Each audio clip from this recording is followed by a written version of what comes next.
Welcome, everyone. Thanks for joining us this evening, or this afternoon, or morning, whatever it is in your time. The session is organised by the Foundation for Developing Compassion and Wisdom. FDCW is a non-profit dedicated to creating a kinder, wiser, and more compassionate world. My name's Victoria Coleman, and I serve as the Executive Director of FDCW, so welcome. Today's session is going to last for 60 minutes. I'm so excited about our dialogue today, but before I introduce our speaker, I'd just like to share a little bit about FDCW. So we support people to develop their compassion and wisdom by providing courses, training, and resources that are rooted in ancient wisdom of Buddhist philosophy and psychology, as well as modern psychology and sciences of the mind, such as neuroscience. Our programs offer methods for a deeper understanding of our mind, our inner world, and our outer reality, and how these two are interconnected. By understanding exactly how our own mind works, we can develop a compassionate, caring attitude towards ourselves and spontaneously, naturally feel that towards others as well. Over time and with training, this caring attitude can become stable and unwavering, bringing us meaning in our lives and joy. This is the 5th Wisdom Dialogue in a 6-part series, and all previous dialogues are available to watch on our website. FDCW has this week launched a fundraising campaign, and we hope to raise £5,000 by the end of the year. So if you would like, you can make a donation using the link that Angela very kindly will drop into the chat. So please do consider making a donation so that FDCW can continue our work to bring tools for compassion and deeper understanding of the mind to adults, and particularly children and young people all around the world. So turning to today's Wisdom Dialogue, our subject is cultivating a relaxed and spacious mind, and I'm absolutely delighted to introduce our speaker today, Paula Chichester. So I first met Paula in California more than 20 years ago.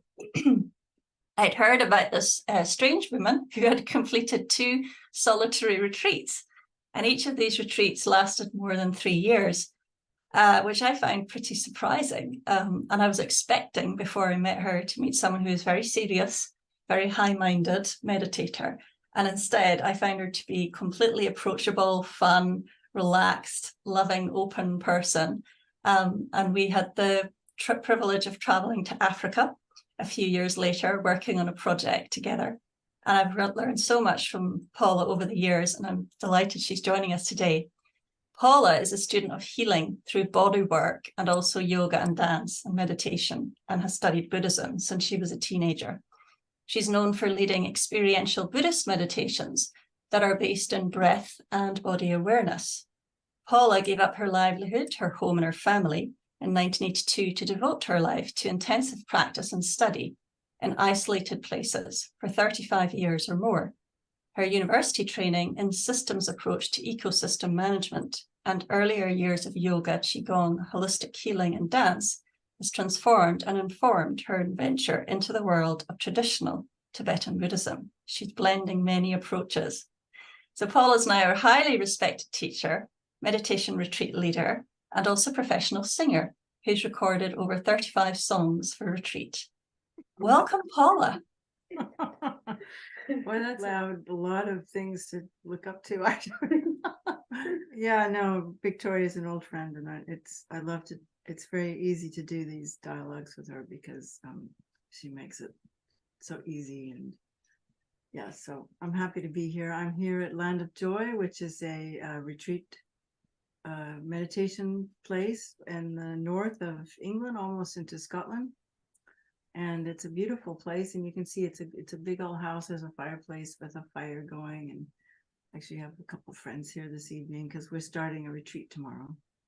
And yeah, so let's just get started, and I hope that this can be a benefit to all the people who are watching it, and then in turn, if it's beneficial for you, then you can in turn share it with others. So, because I think our goal these days is to create a culture of kindness and wisdom, and it's so needed. So whatever we can do to create that culture and co-create that culture, let's do it. Okay, let's do So, it. So, first question. Before we get into how you've gone about cultivating a spacious and relaxed mind, I thought it might be good to look at the why. So why do we want to do that? And I did a little bit of thinking about this beforehand. So why would we want to have a spacious, relaxed mind? Well, number one, I'm thinking that feels good, obviously, to have a calm mind.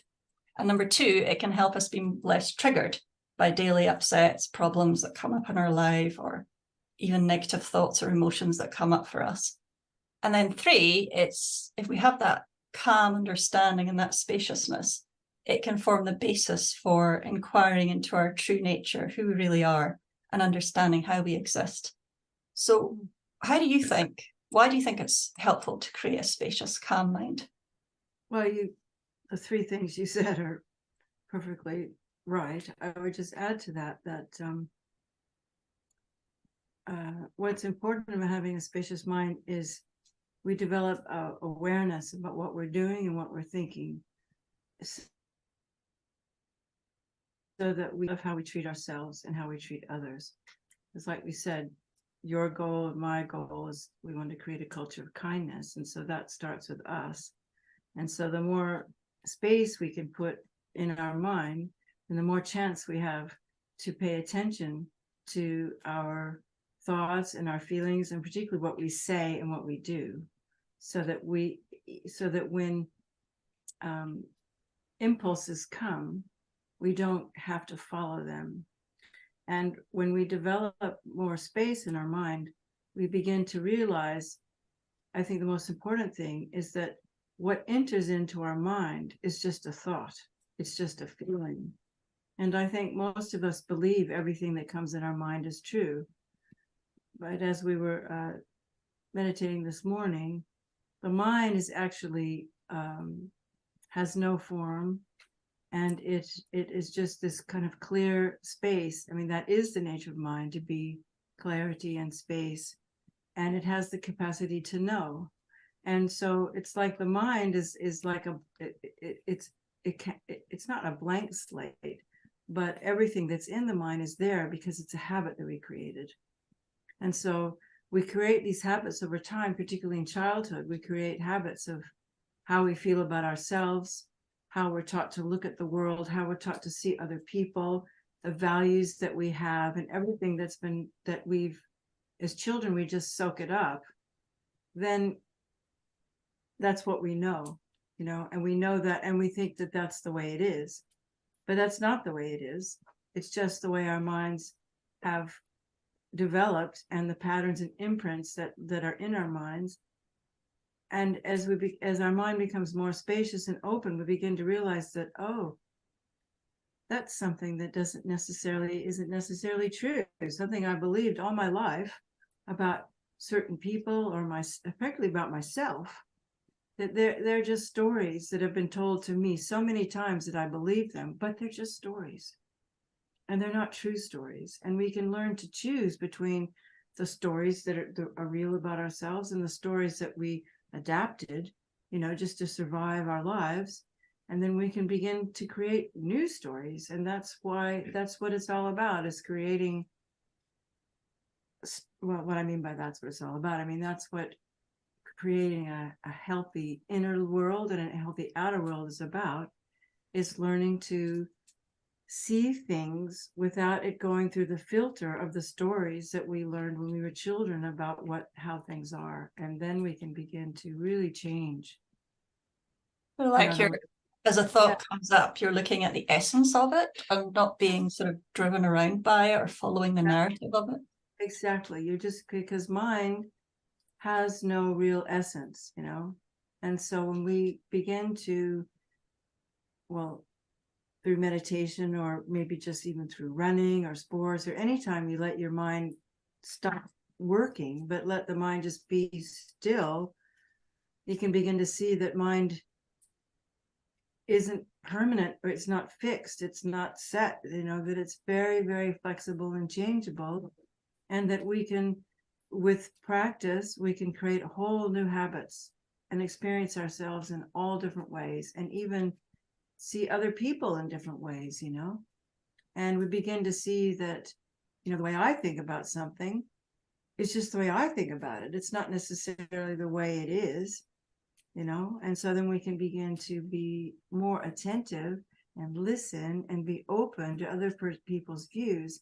And even though we might not agree with them, we don't necessarily have to judge them anymore. And we can be patient and listen and maybe enter into a quiet, compassionate dialogue with other people instead of thinking, oh, this person's bad, and just writing them off, like that. That's sort of a simple answer. Yeah. And also when we learn to meditate and we start meditating, becoming more aware of the thoughts coming up in our mind and the uncontrolled nature of it, and the fact that we can't really control this constant stream of thoughts popping up when we're trying to be calm.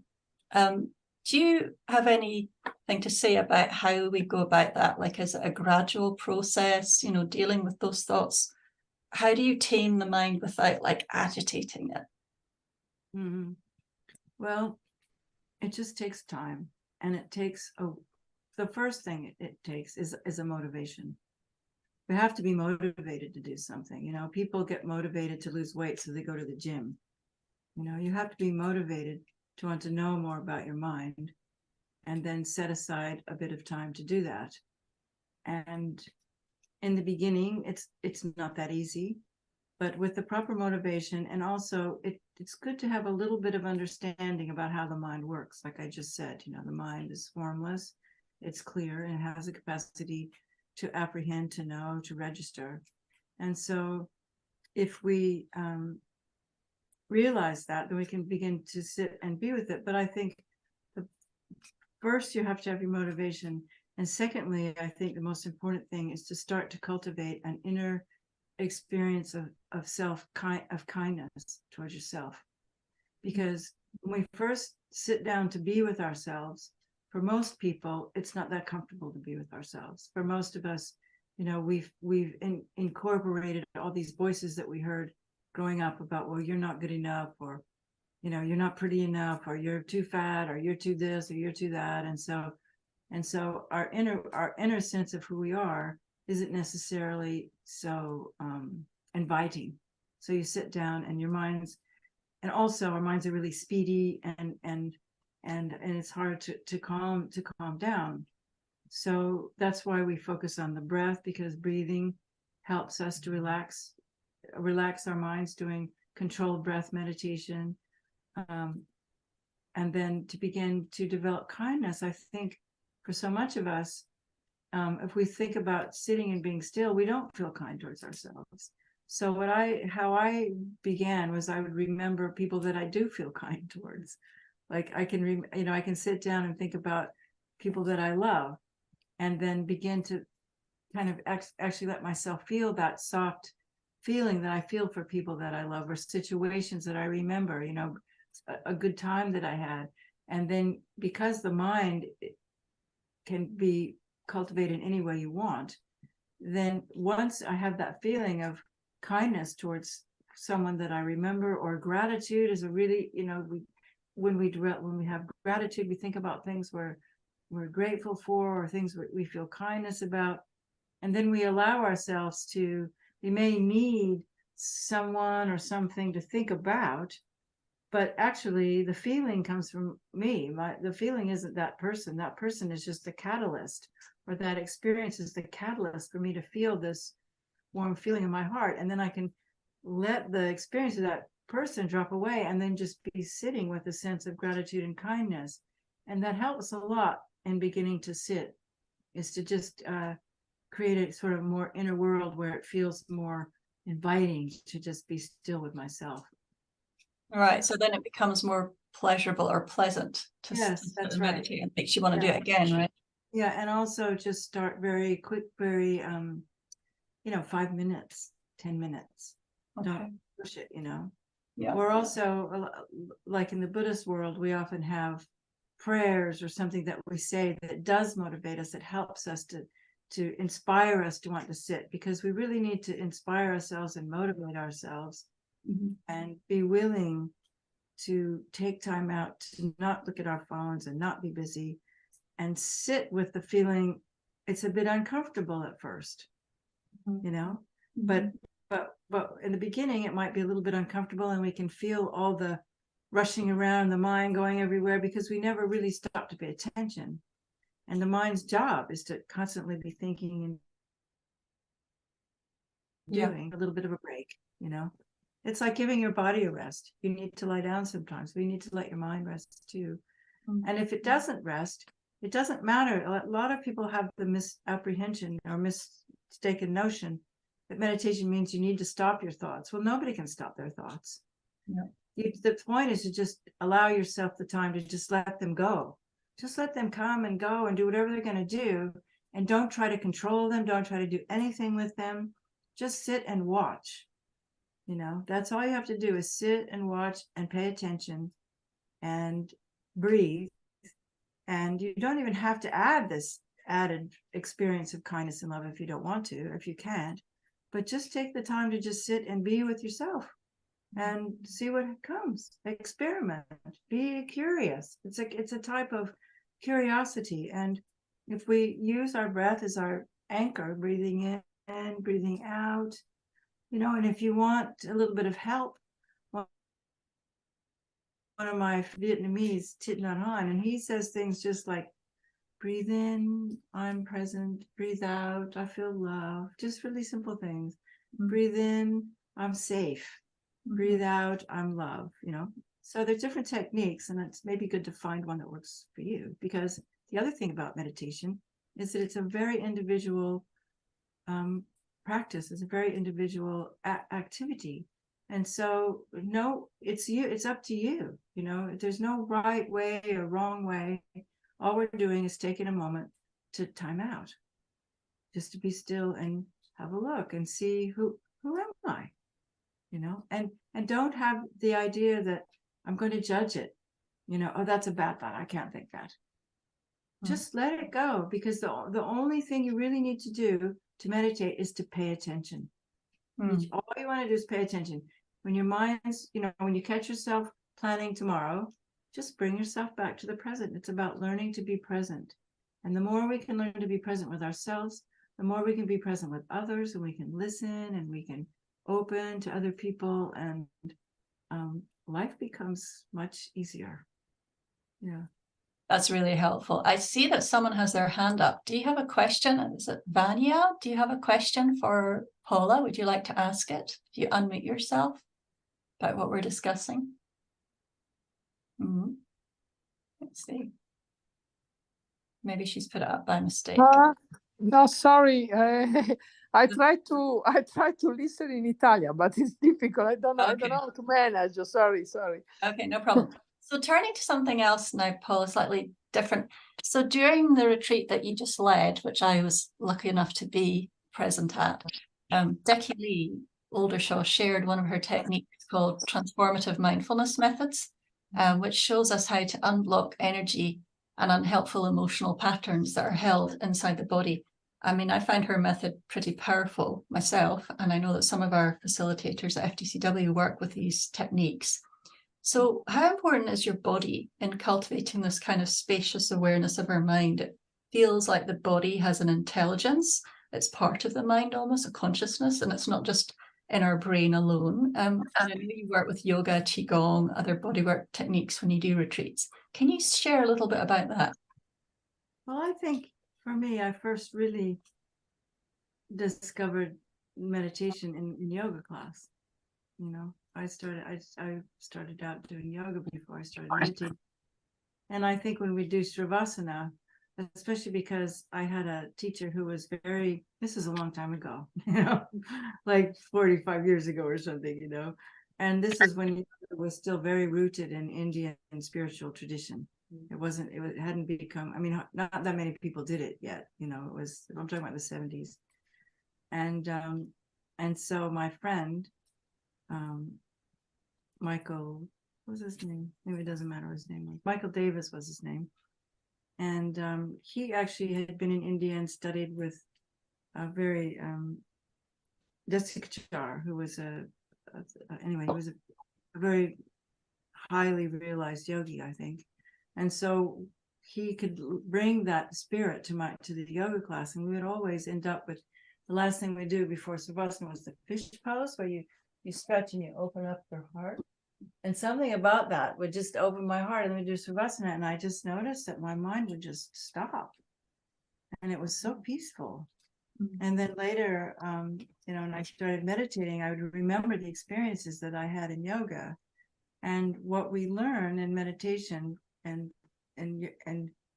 meditation is a form of yoga. I mean, yoga, hatha yoga, is actually meant to train the body to meditate. It's not meant to make you look cool. The whole point of doing yoga is so that you can sit and meditate. And it makes your body so you can sit in meditation posture, but it also works with the energy in the body, because the mind is the nervous system, and the nervous system is everywhere that you can feel. From everything you can feel, you touch, your mind is there. I mean, otherwise, how could you feel when you touch your finger on something if your mind wasn't there? So, and I remember one Tibetan teacher said, wherever there's blood, there's mind. And so we kind of tend to think in the Western countries, or countries that have been influenced by European culture, that the mind is up here, and there's this little controller that's running around, and we're looking outside through our eyes, and this is our mind up here. But actually the mind is everywhere. And so when we begin to recognize our mind is everywhere, and begin to let our mind feel our bodies everywhere from the inside out, then meditation becomes much more easy, because instead of the mind, all the energy being concentrated up here, the energy gets spread out all through the body, and you feel your whole body, and it just naturally, your mind begins to open, and it's more peaceful, and it's easier to just sit and pay attention then. Is that okay? Yeah. No, that makes sense completely. Yeah, it can help with the balance between the mind and the body, because I personally, I find myself in my head a lot, just trying to brainstorm things out, and then to come back into the body, I find very, very helpful, grounding. Yeah, and just very simple, different. I mean, we can just do 5 minutes of qigong, and it helps before you sit down to meditate. Just jump up and down or bounce around. And I remember in the 70s and 80s, there was a Bhagwan Sri Rajneesh, and he called it chaotic meditation, and they would just put on music and dance all around, and then they'd sit down and meditate, and they just felt much better, because we get very tense and energetic, and so it's good to, most people have the sense of when you go swimming, how peaceful you feel, or when you finish running, or when you've gone for a walk, or so that's a good time to meditate. The other time to meditate that's really good is first thing in the morning. And you don't have to sit, and you can just lie in bed as long as you're awake, and just pay attention to your breath and start watching your mind. Yeah, that's super helpful. Thank you. Can I turn now to another subject, which is self-compassion? This is one that I struggle with. When I get upset or overwhelmed, for example, when you're reading news about the war in Gaza or climate emergency, and you're finding yourself triggered by that, and you're getting angry, overwhelmed, and then you feel like your nervous system is fizzing out, or getting a bit frantic. I'm guessing that self-compassion is a good thing, a good antidote to that, but I feel that quite difficult. I don't do that very well. I'm much more comfortable with the inner critic, that's more familiar to me. But this idea of being compassionate towards ourselves, and that's not selfish. Do you have any suggestions around why we're blocked in that way, why we can't show compassion for ourselves, why we feel guilty? How many years have we had a Catholic based society where we grow up with the idea of originals? So it's kind of ingrained in our parents, and in their parents, and in their parents, this idea that this kind of born with guilt and shame, and that I'm not a very good person, and the thing is we've inherited it from our grandmothers and their grandmothers and their grandmothers and their grandfather and their father, and as we're growing up, we're disciplined with shame.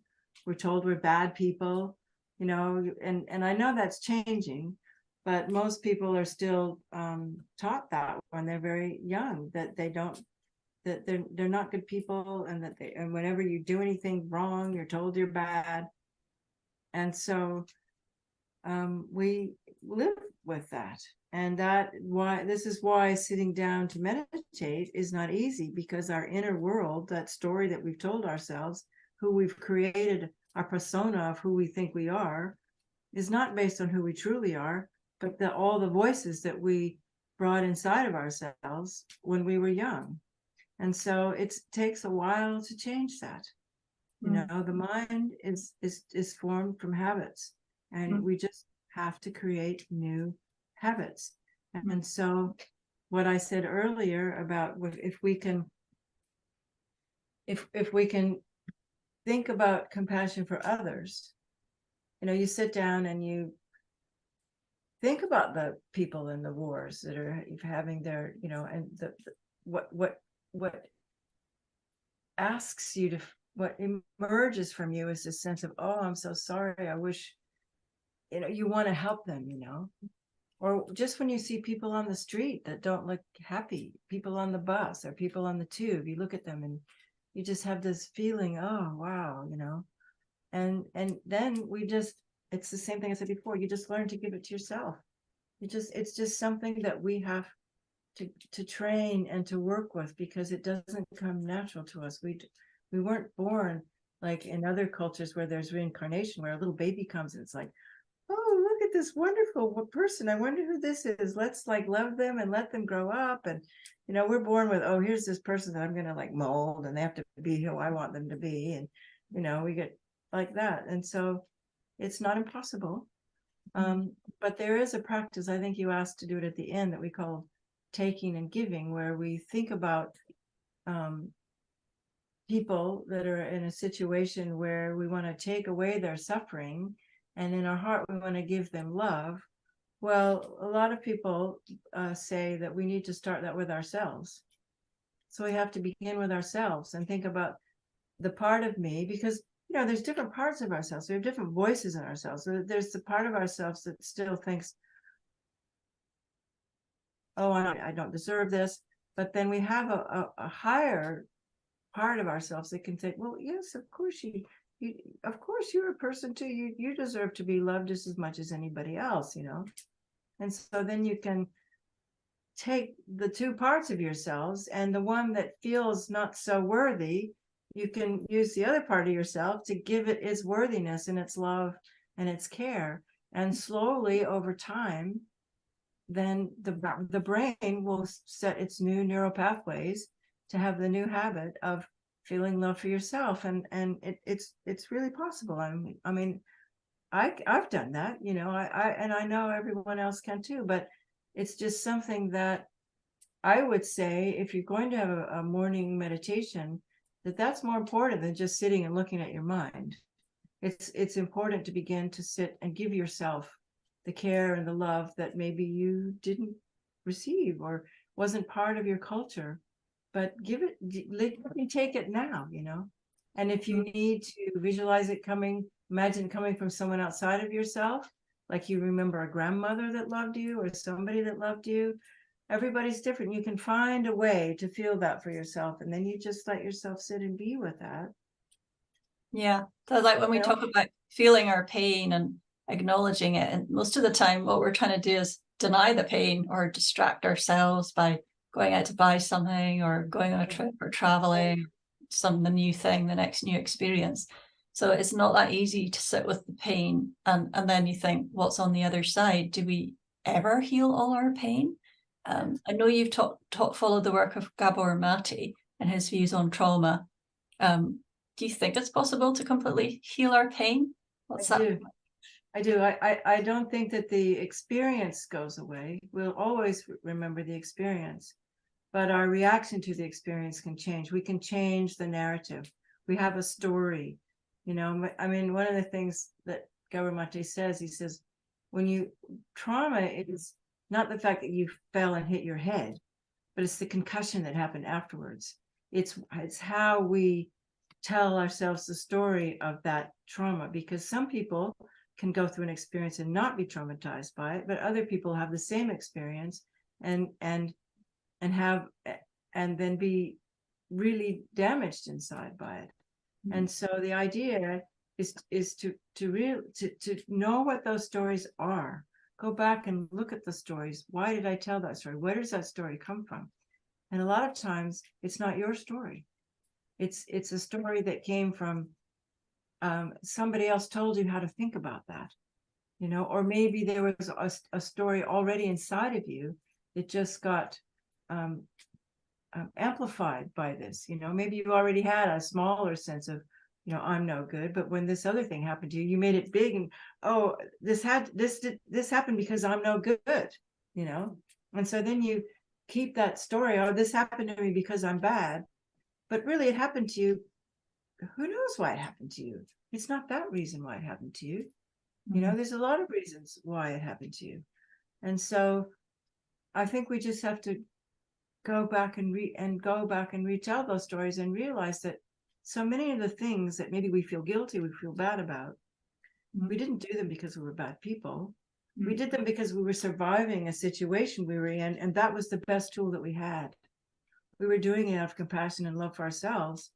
And so, and if we understand that, then we can let go of the sense of, oh God, I did this horrible thing, you know. And you hold on, I'm so bad, I'm so horrible. But if you check up, you'll find that you did that because it was the only option you had at the time to survive that situation. And so what was the real root of that? The real root of that was self-compassion.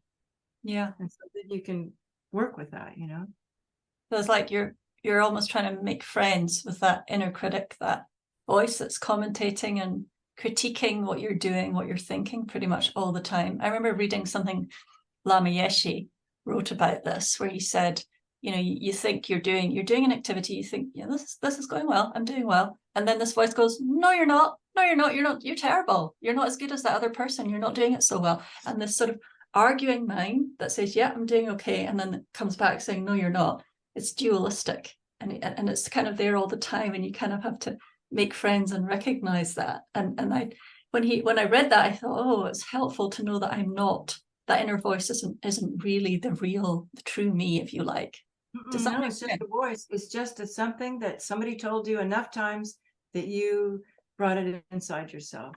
And you just have, when those voices come, you just have to overwhelm them with this more compassionate inner voice that you have, you know, and over time it will go away. It will, but the important part is to not judge that voice. But don't like have another judgmental critical voice and the critical voice. Yeah. You know, don't criticize the critical voice, but be open to the critical voice and say, yes, you're welcome to the table too. You know, because if you try to criticize that critical voice, it's never going to go away. You have to, at least in my experience, have to be open to it and go, oh, there you are again, my friend, the inner critic. Oh, well, welcome. Welcome. You're welcome. We're all welcome here, you know. And because if we continue, because you know, Chogyam Trungpa was a great meditation teacher. He talked a lot about self-aggression, inner aggression.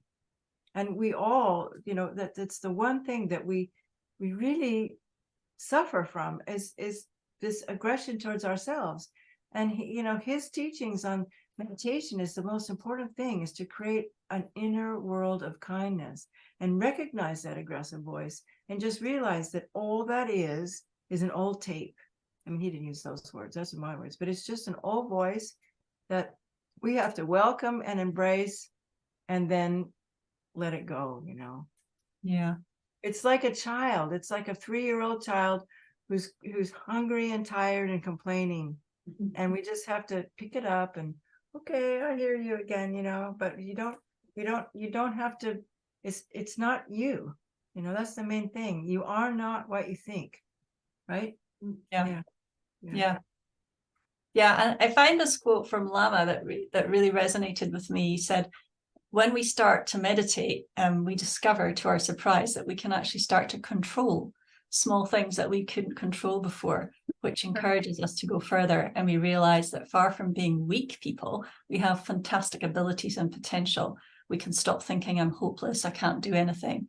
And we no longer rely on others to do things for us. So I really love this idea of becoming more self-reliant, because, you know, you have that habit of blaming external, blaming people, blaming my partner, blaming my child, blaming my boss, you know, blaming external. But if you've actually taken control of the thoughts within your mind and you're developing this awareness, you almost get this sense of responsibility for yourself, which you can then extend to others and be responsible for them too. Do you think that's true?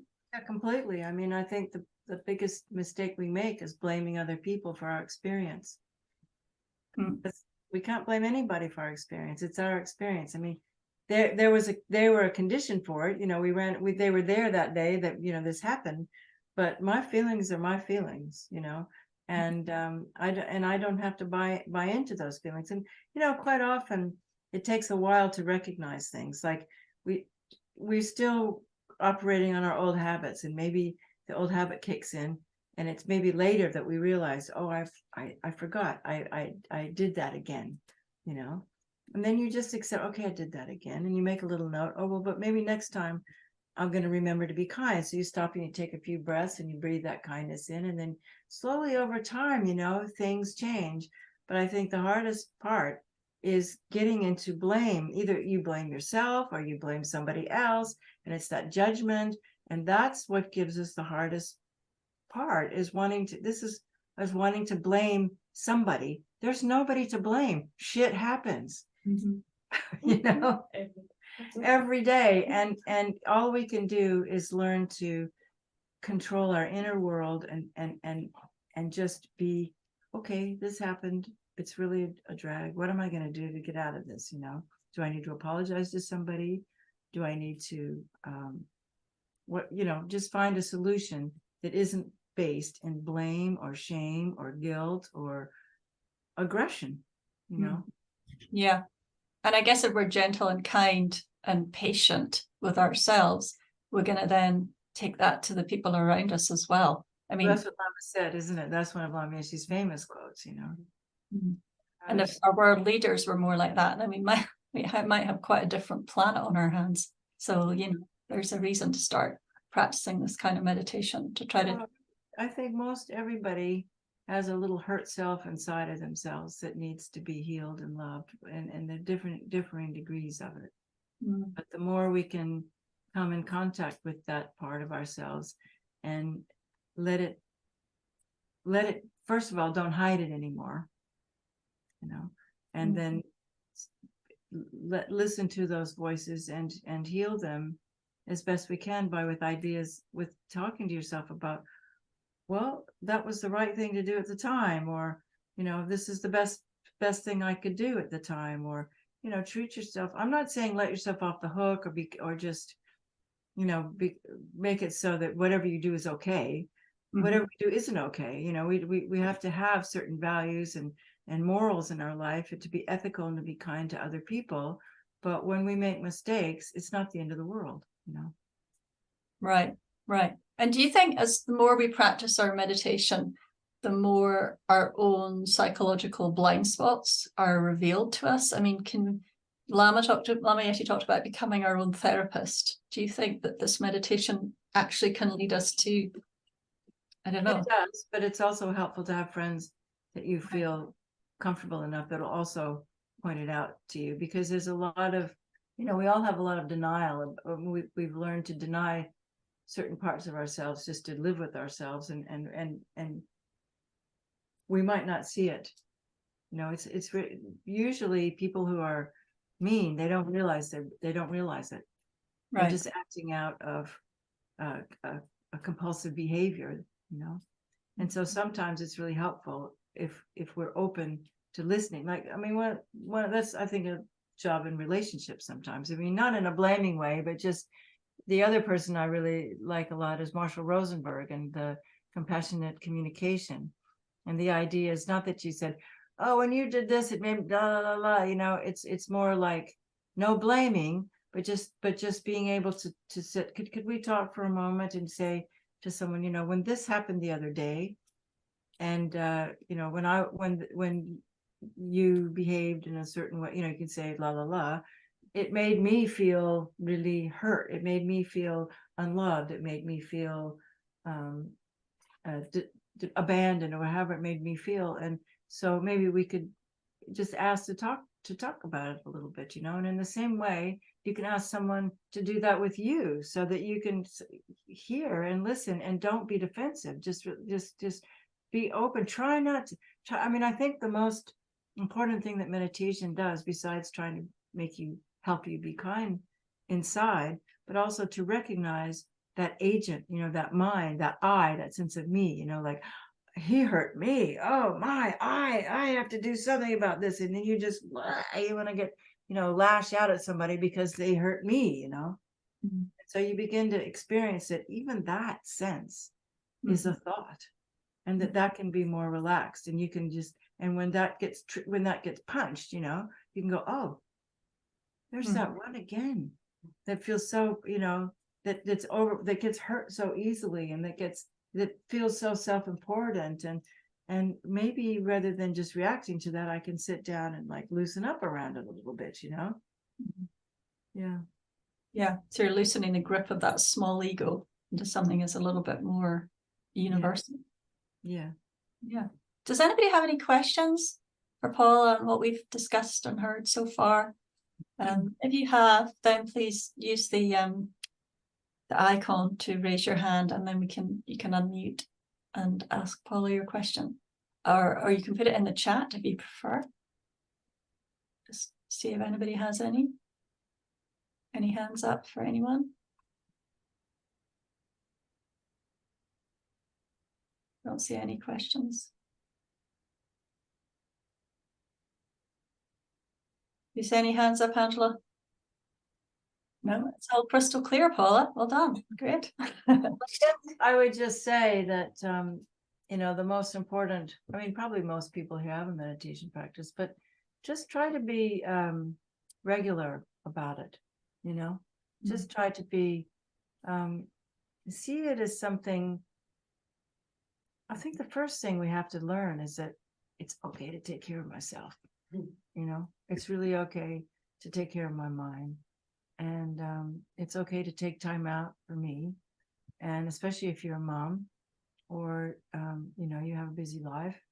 And it also helps if you can make a little place in your room where you meditate, so that it's not just anywhere, but a little place. It becomes your spot, you know, your place. I remember in those Don Juan books, the first thing they would do is you'd find your place, you know, and you can have a little, whether it's your chair and of course you don't have to do that. I mean, you can also just do it in your bed, but sometimes it's good to have something, you know. Most spiritual traditions, you have some little,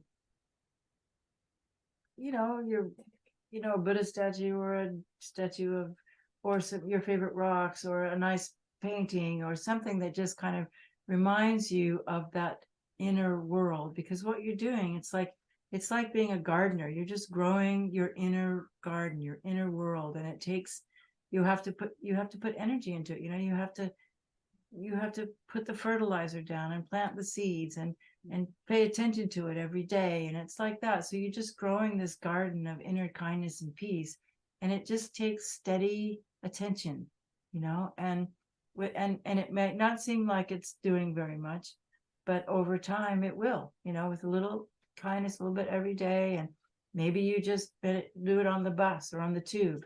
Just take some time to just close your eyes and, you know, pay attention to what's going on inside of you, and just let all the rattle go, you know. And just the main thing is learn to not censor it and watch it. Of course, you have to censor it sometimes, you know. You have to be on top of your behavior, but at this point in time, you're just going to learn to pay attention to what's in your mind and let it flow.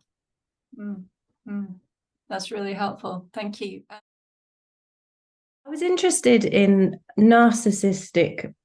I have someone that was in my life in the past, and I saw a video recently, which was a fantastic description of the way someone completely does everything to make you feel really great. And really, I was very involved in something like this, and then turns on you. And the thing that you were just saying about talking to someone about things that happen, and how is it, and there's no way I can have that kind of conversation, but I just wondered what you feel about people that are so damaged that they are being so destructive and unkind to people because they don't know how to be kind of kind. Yeah, great question. Paula? It is a great question. And you can't force that person to change, but I would say that's a really difficult one, because we want to be kind to people, but we can't let them also hurt us. We have to put up safe boundaries. But at the same time, people like that can get so isolated if people aren't kind to them. That then and those methods that they've adopted to get the attention and the love that they need, they'll just do that more, and they'll get worse. Not worse, I shouldn't say that. But there's people who are that damaged, there's very little we can do to help them, unfortunately, other than to be kind to them. But at the same time, we have to keep our distance, because it can end up making really crazy inside, because one minute they're one way and 1 minute they're the other way, and 1 minute they're saying you're the most perfect person in the world, and the next minute they're telling you the most horrible person in the world. And it evokes overwhelming compassion for that person. And you can suggest to them, perhaps they could what I do with people, I say, would you like to watch a Gabor Mate YouTube? Mm-hmm. Because any of his YouTubes he's just so wonderful when it comes to trauma. And those people are really traumatized people, that I try to encourage people to just his voice is so healing, and it's nothing about religion. It's nothing about anything. And he talks very openly about his own situation. You can suggest things like that to people, but I don't think you can really get into a dialogue about what they've done to you or because they'll just get really defensive and be even more aggressive, So it's important to keep your boundaries, but at the same time, if you can, be kind. It's difficult, and each situation is different. I don't know if that's a very good answer, but yeah. No, it's helpful. I think absolutely each situation is different. Yeah. But the main thing is, it's I find that people who want to be kind and compassionate, we get really caught up in relationships with people like that, trying to help them. And they really can't be helped. That's what you have to understand, is that you can't help them. They need real serious help, and they will want to engage you and keep you in that situation, and to your detriment, and you can get caught up for years in situations like that with people. And you can be compassionate to yourself too. Yeah, I think that's exactly. And I think you have to realize that sometimes you just have to cut it and say, I'm sorry, and I'd like to help you, but I can't, And I don't know what how we help people like that, other than, like I said, encourage them to get help, But most of the time they don't want it. They're so hurt inside that they can't. They've built such a persona that they're not hurt, that to actually recognize that they need help is too painful, It just depends. But also pray for them. I really believe that you can help people with prayer, Yeah. And love remotely. And send them love. Send them love remotely, and without necessarily having to get involved too much. Yeah. So, Paula, we're almost at the end of our 60 minutes, and you kindly promised to lead us in a meditation. I think we were going to do Tonglen, but whatever you feel would be most beneficial, just whatever your intuition guides you to do. Thank you so much for everything you shared. It's been a wonderful session. So if I just hand over to you, and we can go ahead with the meditation for the rest of the 10 minutes we've got. Thank you. Okay, well, see, one thing that's helpful when you meditate is to sit with your back straight. You can start with your back. I'm in this really cushy chair, so it's kind of hard to sit with your back straight. It's a lovely room. And the next thing we do is we set our intention. It's really important to set our intention.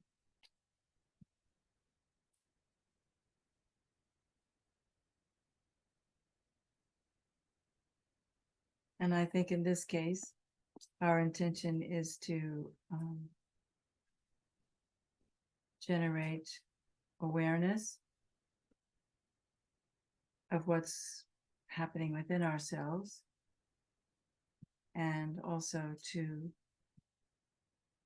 create an inner sense of kindness and compassion for ourselves that we can then share with not just the people in our lives, but with all beings throughout space. Because our minds are not only in our bodies, but our minds are everywhere. And one thing that we're learning, I think, from these Zoom meetings and different, even science now, that when we think about a person, there's actually some energy that goes to that person. That we're not confined. Mind is not confined by space and time. And so, if we can just sit and let's just think about all the beings on this planet, particularly those in war-torn countries, those in people like Bessie was talking about that are really suffering internally,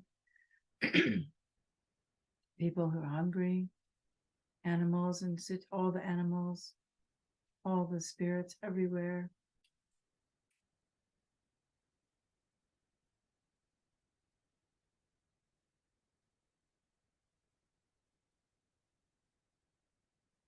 And let's just try to, or maybe not use the word try, but let's just remember a time when we felt, no, we don't even need to do that. Just think about all the beings throughout space and how all of them need love and care and food and safety, including myself.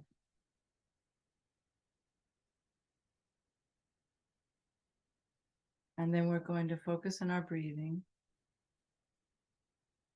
And when we breathe in, we're going to imagine that there's this wonderful healing light in the universe that's always there for us. Like we could just think of the sun. The sun's always shining. It doesn't matter where on the planet, we get on opposite sides of the planet, we don't see the sun. The clouds come, we don't see the sun. But the sun is always shining. And in the same way, the ultimate true nature of our mind is also always shining. And it's always shining with love. So let's just imagine that when we breathe in, we're going to energize that inner shining sun within our hearts.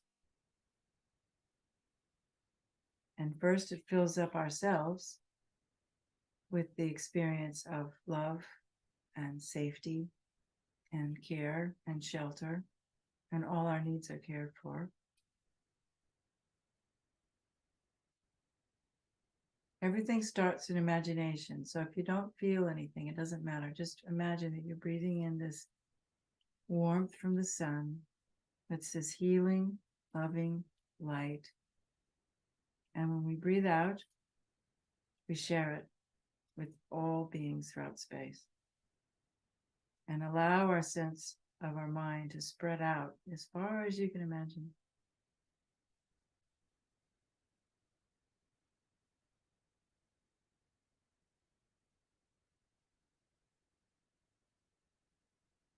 All we have to do is pay attention to our breathing.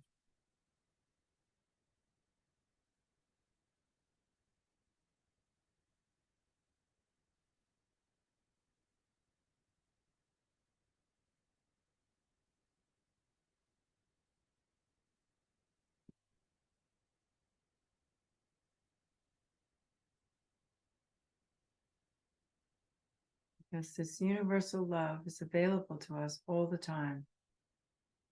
We just open to receive it.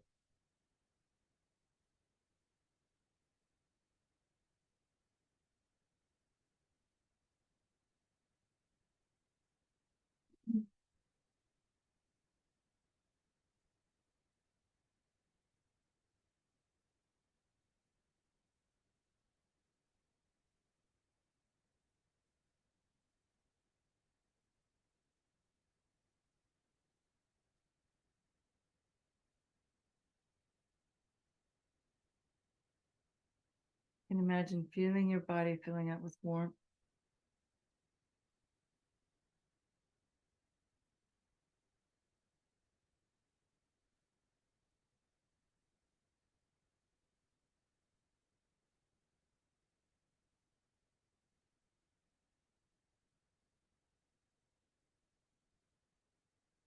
And you can feel this love, this sharing, this caring, filling up the body and then going out through all the pores of your skin.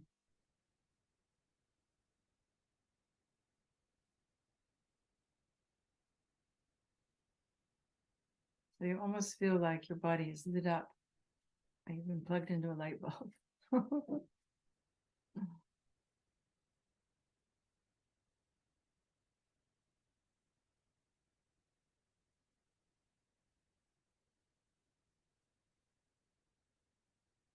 And feeling your breath going all the way, filling up all your lungs, filling up all your body.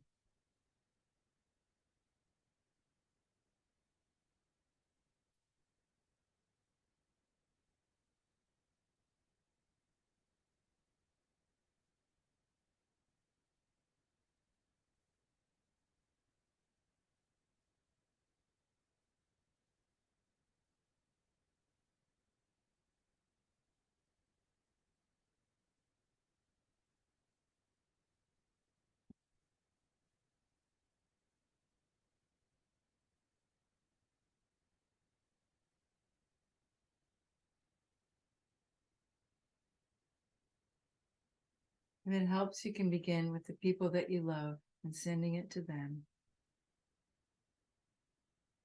So that might help you feel a bit of the emotion of care. And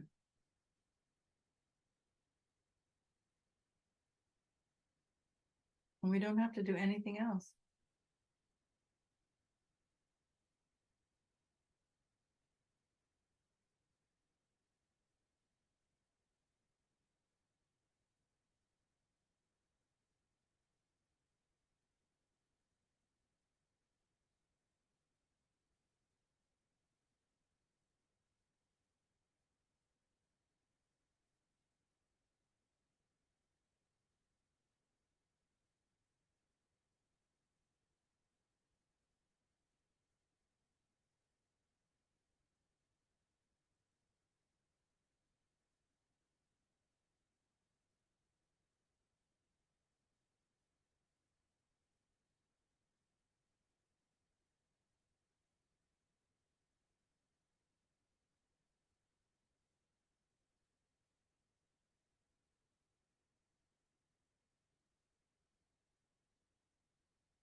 sometimes if your mind has a hard time just staying present with the meditation, you can feel your mind going to the different parts of the universe, you know. You can send the love to the healing to Gaza and Ukraine and your aunt and your uncle and your friends that are sick, and you can just let your mind kind of, you know, keep opening, breathing in this experience of healing. But if it needs a little bit more to do, you can think, okay, now it's going to this person and that person in this place, and you know, the animals and first they had about to go to slaughter, or all the, you know, babies that need love or whatever, you know. But sometimes if it's really difficult to just sit and breathe, you can give yourself at least some place to send it to, you know. That sometimes helps. So yeah.